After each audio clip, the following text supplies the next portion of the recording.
আসসালামু আলাইকুম ও রহমতুল্লাহি ওয়া বারাকাতুহু। প্রত্যেককে জানাই আন্তরিক শুভেচ্ছা এবং অভিনন্দন। আমি আপনাদের কাছে আজকে আলোচনা করব যে কোন কোন হালাল পশু কোন কোন জিনিসগুলো খাওয়া নিষেধ, খাওয়া একদম চলবে না, সেই সম্পর্কে আমরা আলোচনা করব।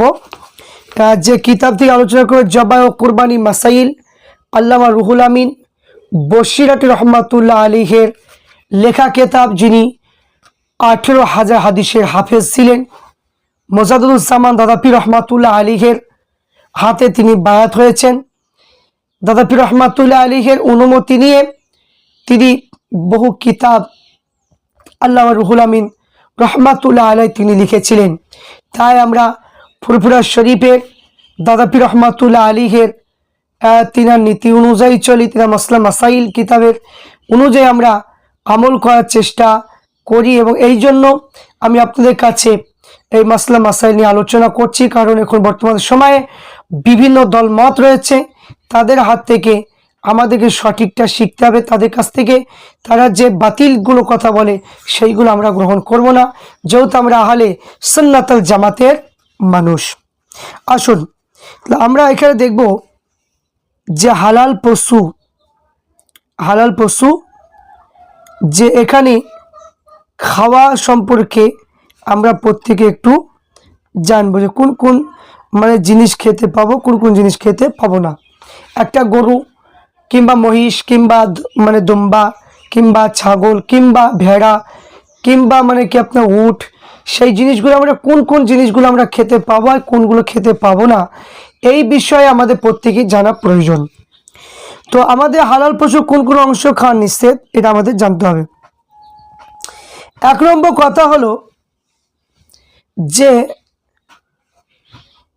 হালাল পশু যেগুলো খাওয়া নিষেধ, অন্ডকোষ খাওয়া যাবে না। গরু অন্ডকোষ, ছাগল ভেড়া দুম্বা যা কিছু হোক, অন্ডকোষ খাওয়া চলবে না, নিষেধ, চলবে না। দ্বিতীয় নম্বর হচ্ছে মূত্রনালী, মূত্র যে নালীটা আছে ওই নালীটা খাওয়া চলবে না। তৃতীয় নম্বর হচ্ছে পিত্তি খাওয়া চলবে না। চতুর্থ হলো পুরুষ পশুর লিঙ্গ, পুরুষ পশুর লিঙ্গ এটা খাওয়া চলবে না। এবং স্ত্রী পশুর যোনি, স্ত্রী পশুর যে যোনি আছে সেই যোনি খাওয়া চলবে না।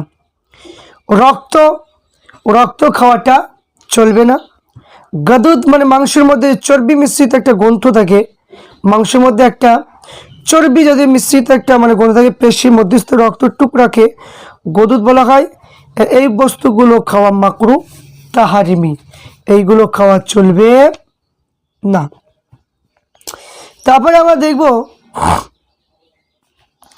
যে এইগুলো খাওয়া চলবে না।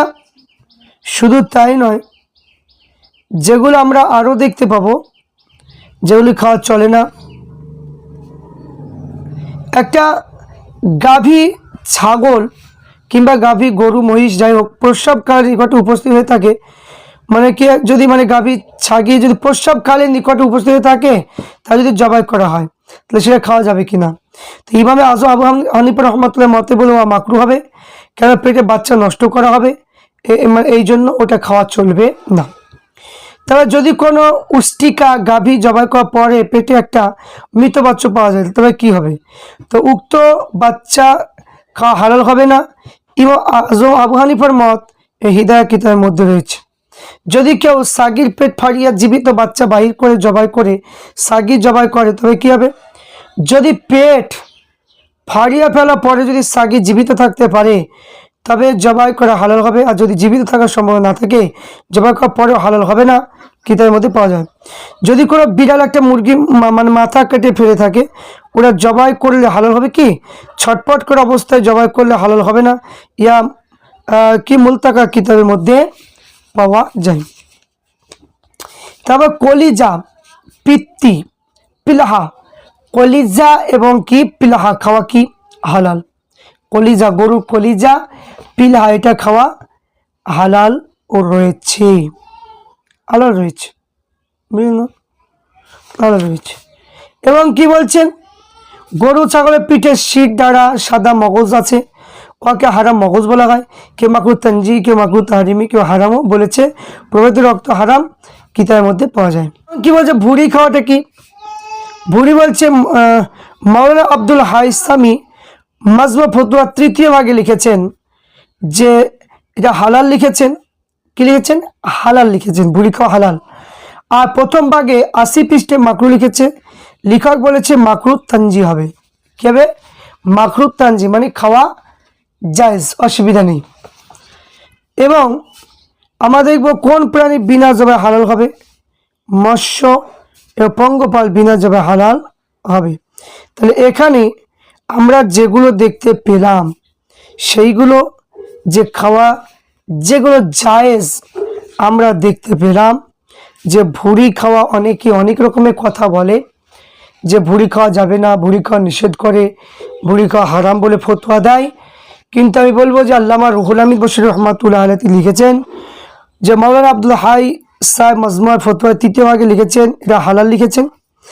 আবার ওহার প্রথম ভাগে মাকরু লিখেছে, কিন্তু এখানে লেখক বলে মাকরু তানজি হবে। মাকরু মানে হচ্ছে তানজি মানে হালালের কাছাকাছি। তাই অনেকে খেতে পছন্দ করে, অনেকে খেতে পছন্দ করে না, কিন্তু এখন অধিক মানুষই এরা খাচ্ছে। এরা কেউ নিষেধ করতে পারবে না, বা কেউ মানে কি ছাড়বেও না, নিষেধ করলেও কেউ ছাড়বে না। তাহলে আশা করছি আপনারা প্রত্যেকেই বুঝতে পারলেন যে কোন কোন জিনিস খাওয়া এখানে জায়েজ। কিন্তু আহলে হাদিসের যে সমস্ত বক্তারা তারা এখন বলছে যে গরুর মানে কি, আপনার গরু কি যে বিচি খাওয়া জায়েজ বলে ফতোয়া দিচ্ছে, এদের কথা আমরা একদমই শুনবো না।